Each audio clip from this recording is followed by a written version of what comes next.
How do I do this? Okay, so quick snowboarding ins and outs. Okay, snowboard bag.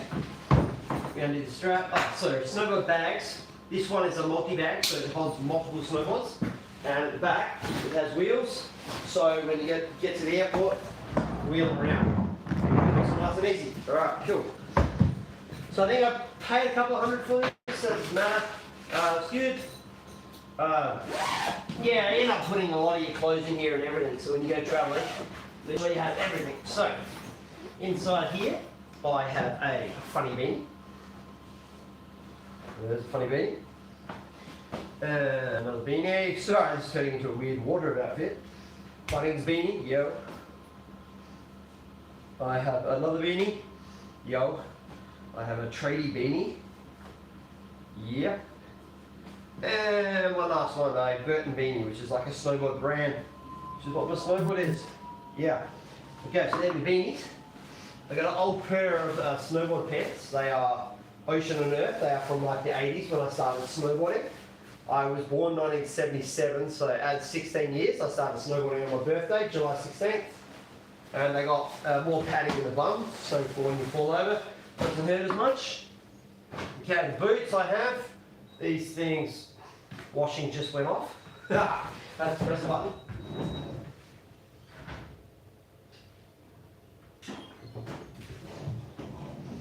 Washing dealt with. Okay, these snowboard boots, these are Northwave. Oh no, sorry, I got that wrong. Sorry, they're Burton Ruler, but the same thing. They are from when I was like 20. So these things have so much padding in them, and I love these boots. They have a forward tilt, so they make you lean forwards. I think it gets you more into a snowboarding position. So, boots, here we go. You're going to say you're really making a video showing how to put on a boot. But these things are a bit more tech than your standard boot. So, alright, so inside this boot we have an inner section that completely rips out if you loosen it enough. The reason I'm making this video is I'm lending all my gear to a friend from work, so I thought, well, can't hurt making a little video on it. And hopefully the camera angle is not facing down too low. Yeah, that should be fine. I'll just sit on the butt.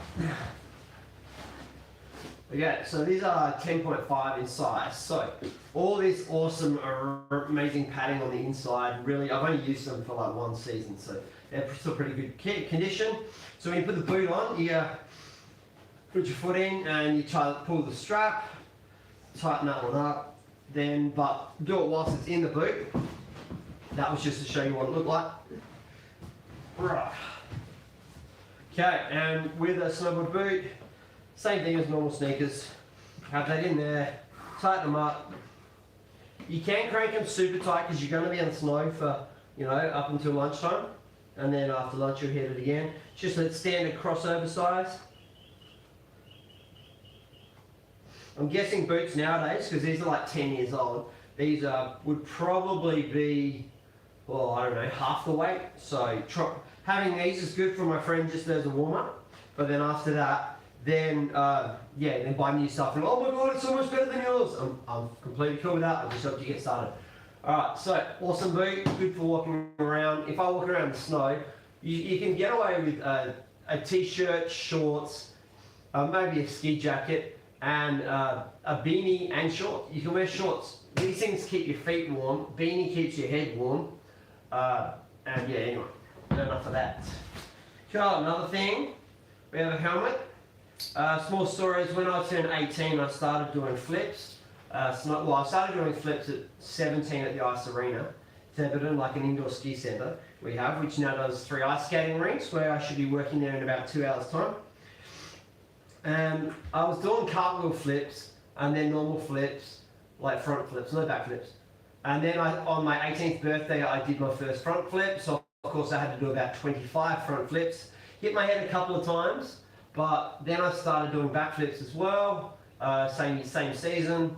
But then, like almost 10 years later, I went back up again and I bought a helmet. And for some reason, these things are amazing, right? I recommend them. They're great to keep the wind out. you've got all this extra padding. This is called a Berm one. I bought it from the snowboard shop up at Mount Hotham. And yeah, that's goggle protector, holds the goggles on. Put the beanie on. I just somehow unclicked it. Lovely video. To get 10 minutes content. I was going to take a few photos of my equipment. I thought, no, I like making videos. So, put on a nice blue shirt. Okay, so snowboarding with these things are good because if it's keeping you warm, it's keeping you safe. I don't think my friend's aiming on doing flips straight away. She might come back and go, oh, I did my first flip. Yay, I'm super pumped for that as well. Yeah, so also that's when you get up there and it's cold. That's good. But near the end of the season when it starts warming up, then you can take this part off. You can take the inner out, which is like that. And then you can do your summer skiing and just snowboard out. Boom, like that. It's a little bit looser, so you have to tighten the neck strap up. It's just a standard strap to tighten. You tighten that up, and cool. Next thing is a snowboard jacket.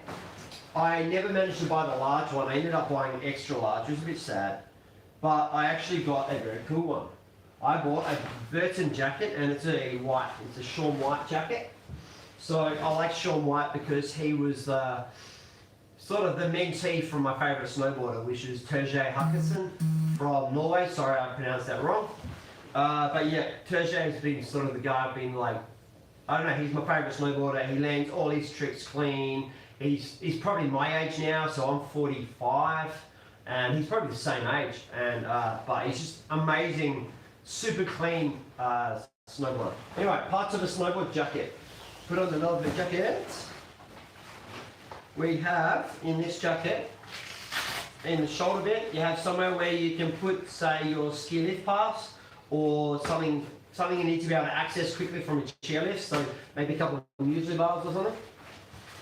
I'm going to go on my knees and then zip her up and then show you some other stuff on this jacket. Alright. So when the jacket goes on, dope things. I've broken the zip, that's why I got this little thing. Cool. Now I've got a thing called a powder cuff. Now powder cuff is underneath, it has this part here. So when you're snowboarding and you hit pow pow, you know, fresh snow, and you roll over and have a lot of fun, this part will stop the snow from going up your jacket. So this has 4 clips. Yep, I will show you how to clip 4 clips. There's like a loose fitting and a tight fitting. So if you're just cruising around snowboarding, but if you know you're going to go out on a fresh powder day and do some backcountry biking, which you've got to go with people who know what they're doing, then you put in the tighter one. So that means when I'm snowboarding around, you probably can't see from where the camera's at, that is a skirting around there which stops snow from getting up and then down your pants and getting you cold.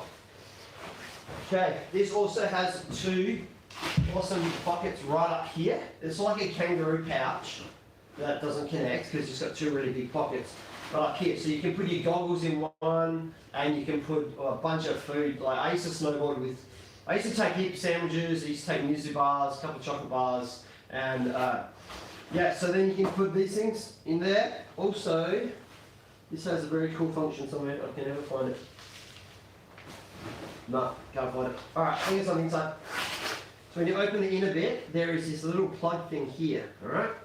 So that you can attach your, what's it called, camel pack, so your hydration pack. So when you're out there, you are going to lean against it every time you get on a chairlift, but you can have your drink bottle with a spouty hose thing. I'll go and get mine, it's in the next room.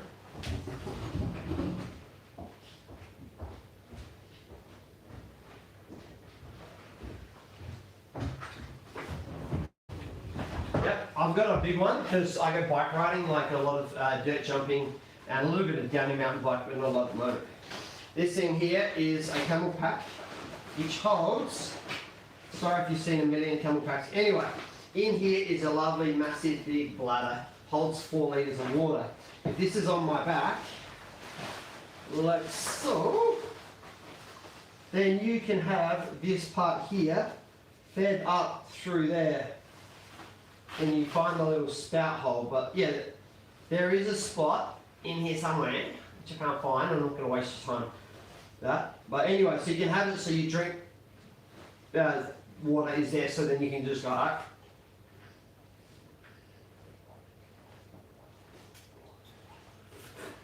just drink some water.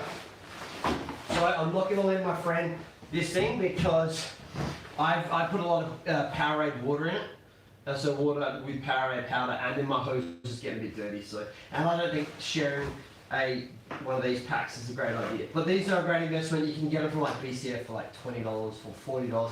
I paid $60, but I wanted the bigger one. I can fit my sunscreen. I can fit my tripod. A lot of stuff. You put it in your day pack, but the more you take, the more you carry, the more weight you've got. These things have like a couple of straps, has chest straps, and yeah, I got the bigger one. Now also on the inside here, no, that's it. Anyway, so there is the snowboard jacket. Also has a hood. Now on the back of the hood, there is this little strap thing. So when you got your goggles on, and it's getting cold, you can go like that and crank it up and get a tighter fit around your neck. Yeah, so also, so you can put your goggles in one of those things, so I'm going to loosen it now. I don't think I've ever tightened it. Oh, should you wear 2 snowboard jackets? Short answer, no. Because this is XL. I thought I'm really good at staying warm. I don't get cold. If I'm going surfing in winter, I'll wear a decent 3-2 proper sealed wetsuit. If I go surf, yeah, I'm smart on being warm.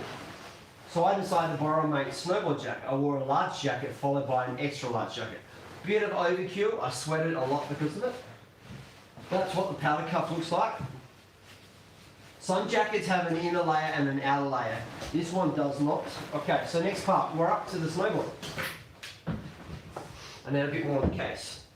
So this has got a Burton 7. I loved it because my name is Bevan, and Bevan rhymes with 7, and biblically 7 means, it's a good number in the Bible calendar.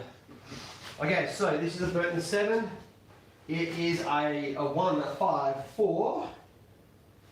Yes, I think I'm 100% wrong. No! Oh wow, that's definitely me out of practice. Anyway, snowboards. Snowboards have, sorry if the camera's off.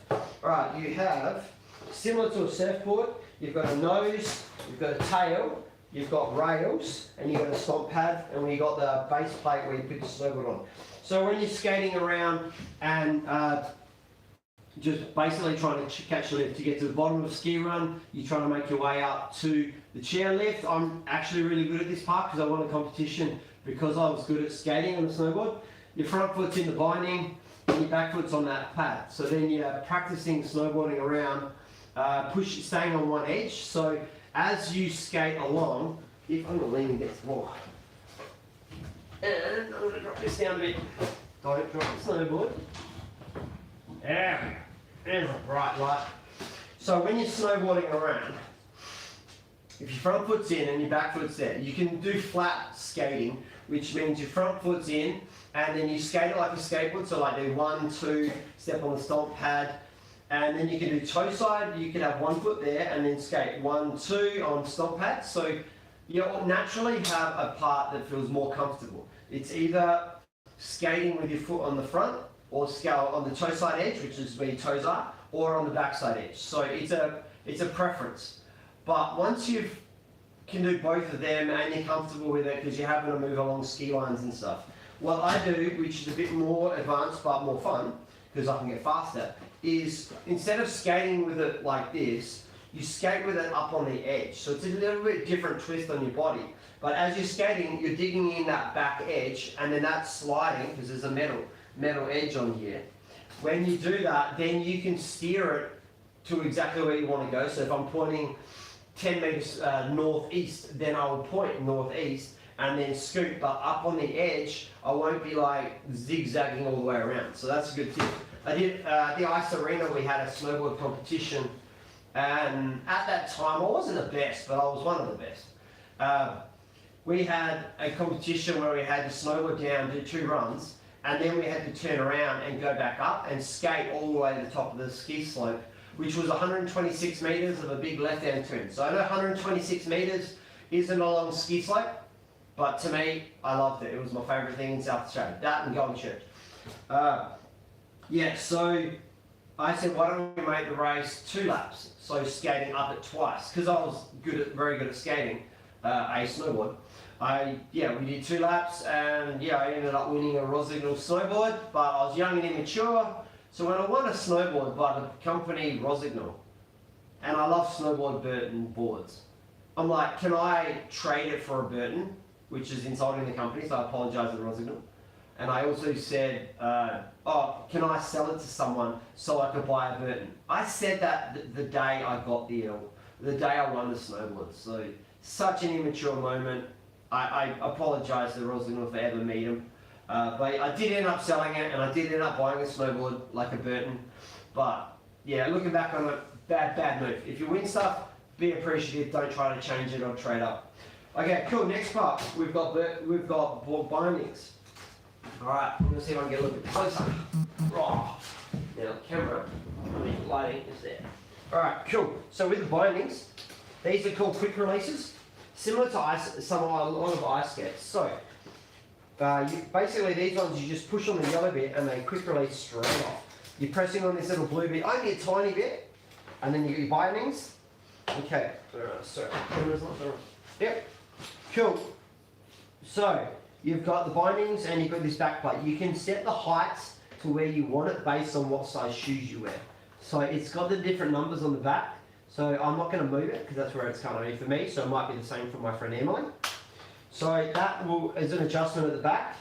There's only 2 places to adjust the top strap. It's very simple. It's just one Phillips head screw, right? That you can just move it across one. Here you've got 3 plates. I'm not going to take them off because I want to give Emily a lesson on doing it practically herself, because I'm going to give her a snowboard lesson. Hopefully the ice arena on the ice, and we'll do it when neither of us are working. And then you got the binding. So the binding goes up and you just feed it in like that. And then once it's in, this has got a ratchet set up, so you just ratchet to make it tighter. And then when you want to take it off, quick release. So quick release, the reason I love quick release is I like getting to the top of the mountain so you can get down, so you can snowboard down the mountain, so you can get back up the mountain, so you can get back down the mountain and have a lot of fun. So I like shaving time, German efficiency, yeah. So the quicker you can get your bindings off, the better. So when I'm at the bottom of the slope, you can just go quick release, and bang, then you're skating straight up to the front. Or you can quick release both at the same time and then run to the front with your snowboard, providing you don't annoy anybody, and then you can snowboard. Then you can quickly put on your front binding again, but that's if you're quick enough. So when storing it away, put that on there. So, by the way, sorry, this base plate here, you can tilt it around to whatever angle is comfortable. Now, to me, the way I snowboard, I mainly just want to do tricks, have fun, and just run amok, and be safe. So when you jump up into the air and you land, your feet are landing in what's called a duck stance. So both of your feet are facing out a little bit. But because we're snowboarding down a hill, I would move my back foot in just a tiny bit, not a lot, because I still want to be in my most comfortable position, because I want to snowboard left, I want to snowboard right, I want to cartwheel, I want to do flips, both directions, and I want to, so the most comfortable position it is. So when you look at my snowboard, it's in duck stance. So this is the front foot and this is the back foot.